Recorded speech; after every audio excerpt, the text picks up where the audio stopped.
호감입니다. 표제의 사진은 2018년 11월 11일 프랑스 콩피에뉴에서 독일의 메르켈 총리와 프랑스의 마크롱 대통령이 제1차 세계대전 종전 100주년을 기념하고 있는 사진입니다. 콩피에뉴는 제1차 세계대전이 종식했던 장소로 전쟁 당시 적대적인 관계에 있던 두 국가의 대표들이 콩피에뉴에서 이러한 호감의 제스처를 취하는 것은 기념비적인 의미가 있습니다.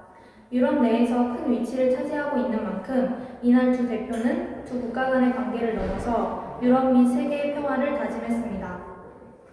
첫 번째 사진은 1948년에서 9년 미국의 레이신 폭격기가 소련 봉쇄 기간 동안 서베를린의 공급선을 확보해 이에 환호하는 모습입니다. 제2차 세계대전 이후 독일이 무조건 항복을 한 이래 승전국들은 독일 및 베를린을 4개로 나누어 분할 점령하고 있었습니다. 하지만 소련을 제외한 3국은 공동 대응을 하며 동서 진영으로 나뉘게 되었습니다. 이에 소련은 1948년 베를린 봉쇄를 시작하여 322일간 베를린을 잇는 모든 철도, 도로, 수도를 차단하는 등 베를린으로의 연결을 모두 끊었습니다. 이때 미국은 레이신 폭격기를 통해 공수작전을 벌이며 연료 전력이 부족한 상황에서도 끝까지 서베를린을 구해냈습니다. 두 번째 사진은 유럽 9개국의 학생들이 1950년에 독일과 프랑스 국경에서 차단기를 파괴하는 모습입니다.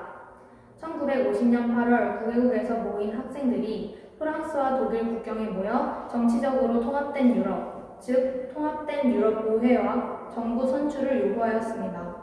이러한 내용이 담긴 현수막을 들고 국경에 있던 차단기와 경계표를 불태웠습니다.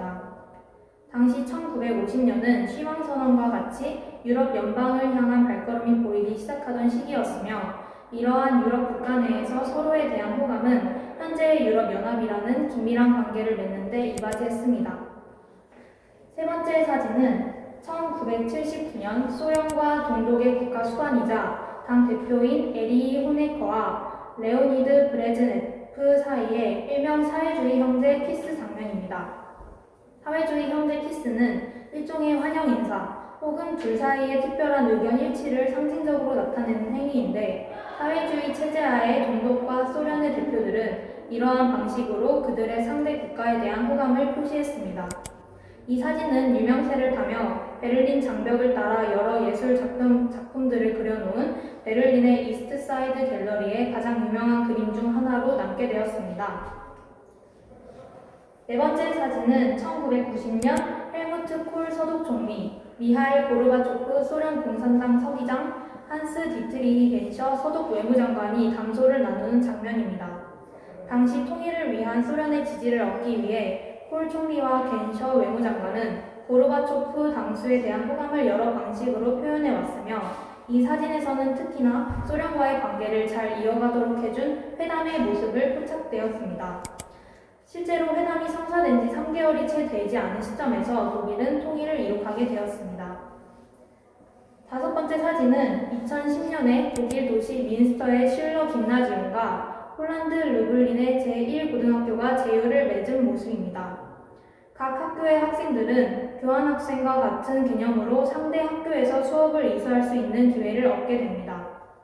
이를 통해 독일과 폴란드가 국경을 맞대고 있는 이웃 국가로서 호감이라는 정서가 깔려 있음을 엿볼 수 있습니다.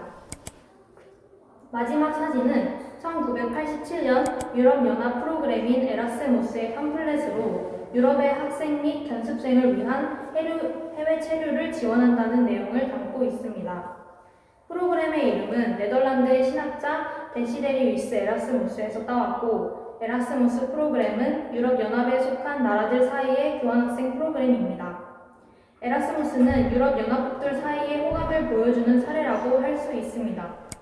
또한 일부 정치학자들은 에라스무스 프로그램이 범유럽주의를 형성하는 데 큰 역할을 할 것이라고 주장하였습니다.